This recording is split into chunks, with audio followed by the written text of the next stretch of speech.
हाल ही में राखी सावंत की एक्टिंग और डांस एकेडमी का लॉन्च हुआ और उसके लिए मैं राखी को तहे दिल से मुबारकबाद देती हूँ।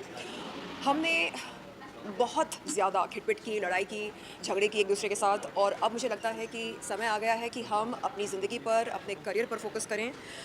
देखिए, हमारी जो लड़ाई इंसाफ के लिए, अपने हक के लिए चल रही है, वो तो जारी रहेगी निश्चित रूप से। लेकिन ये जो हम आपस में लड़ाई झगड़े कर रहे थे, वो हमने बंद कर दिया है क्योंकि उसका कोई फ़ायदा है नहीं। मेरी कभी राखी के साथ कोई निजी दुश्मनी नहीं थी, ना ही कोई ज़्यादती रंजिश थी। तो मैंने कई बार राखी से यही कहा कि हम एक दूसरे के साथ खिटपिट ना करके उन तमाम लोगों के साथ लड़ाई करेंगे जो महिलाओं के साथ दुष्कर्म करते हैं, जो महिलाओं का शोषण करते हैं मानसिक रूप से, शारीरिक रूप से, आर्थिक रूप से।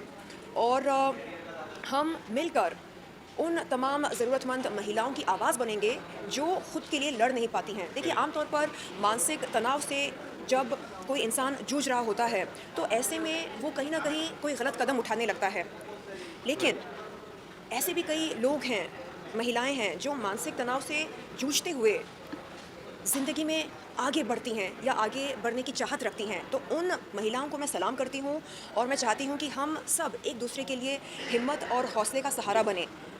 इन हम एक दूसरे को पॉजिटिव एनर्जी दें, यस। सकारात्मक ऊर्जा दें और इसी सोच से, संकल्प से मैं और राखी जुड़े हैं और हमने ये तय किया कि मेरा जो एनजीओ है, प्रकाशम फाउंडेशन, उसके साथ जुड़कर हम दुनिया के, ख़ास तौर पर भारत के तमाम ज़रूरतमंद बच्चों के लिए, महिलाओं के लिए कुछ अच्छा करें। यस। जिस तरह आप लोगों की दोस्ती हुई, सबसे बड़ा सवाल जैसे आप लोगों ने एक प्रेस कॉन्फ्रेंस की, मैं भी उस प्रेस कॉन्फ्रेंस में था। मैंने कई बार आपसे वो सवाल पूछा और लोगों के मन में उस प्रेस कॉन्फ्रेंस के बाद लोगों के मन में एक सवाल था कि जो केस आपने राखी सावंत पे किया है, उस केस को आप वापस लेने वाले हो, उसकी हियरिंग भी बहुत जल्द आने वाली है। तो जी। वो केस को लेकर एक बड़ा सवाल उठता है कि आप क्या वो केस सेटल्ड हो गया है या फिर वो केस कंटिन्यू कर पाओगे?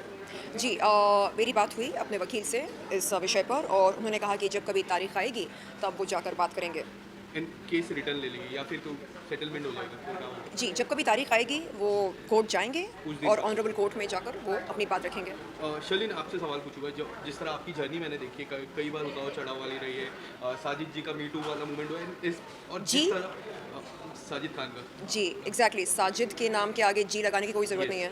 साजिद खान का मी आपको टू। पता है ना यस। कि वो आरोपी हैं? हाँ। जी। मी टू मूवमेंट हुआ है एंड आज एक नई शुरुआत हो रही है। किस तरह से आप देख रहे हो अपने करियर की journey? Being an outsider, people really loves you. जितने भी आपने काम किया बॉलीवुड में, काफ़ी सराहा जाता है। आज से आपकी नई जर्नी शुरुआत हो रही है, तो किस तरह से आप देख रहे हो इस जर्नी को आपकी? देखिए, हर दिन मेरे लिए एक नई शुरुआत है।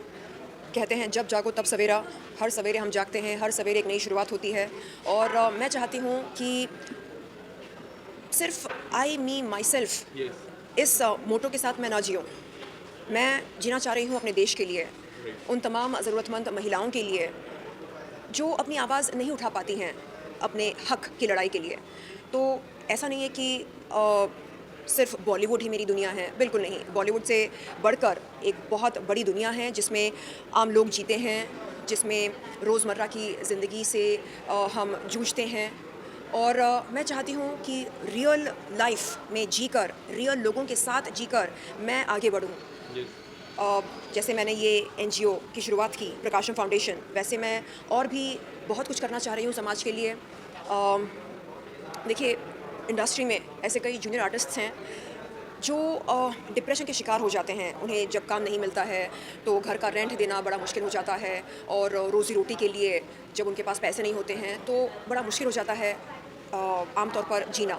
तो ऐसे में उन्हें हिम्मत और हौसले की ज़रूरत होती है। राइट। उन्हें काम की तलाश होती है। तो हम क्या कर सकते हैं उनके लिए? तो मैं चाह रही हूँ कि कुछ एनजीओज़ के साथ जुड़कर, न केवल अपने एनजीओ के साथ बल्कि अन्य एनजीओज़ के साथ भी जुड़कर मैं उन ज़रूरतमंद आर्टिस्ट्स के लिए कुछ करूँ और उन्हें बताऊँ, समझाऊँ कि देखिए, अगर हम एक दूसरे का सहारा बन सकते हैं, तो ज़िंदगी आसान लगने लगती है। राइट। ये प्रैक्टिकल बात है। अगर हम व्हाट्सएप पर एक कम्युनिटी शुरू करते हैं और रोज़ आप, मैं, हम सब एक दूसरे को पॉजिटिव रिमाइंडर्स दें, all is well, God is great, हम आपके साथ हैं, आप बताइए क्या परेशानी है आपकी, हम क्या कर सकते हैं आपके लिए, तो आपको लगने लगेगा कि आप अकेले नहीं हैं।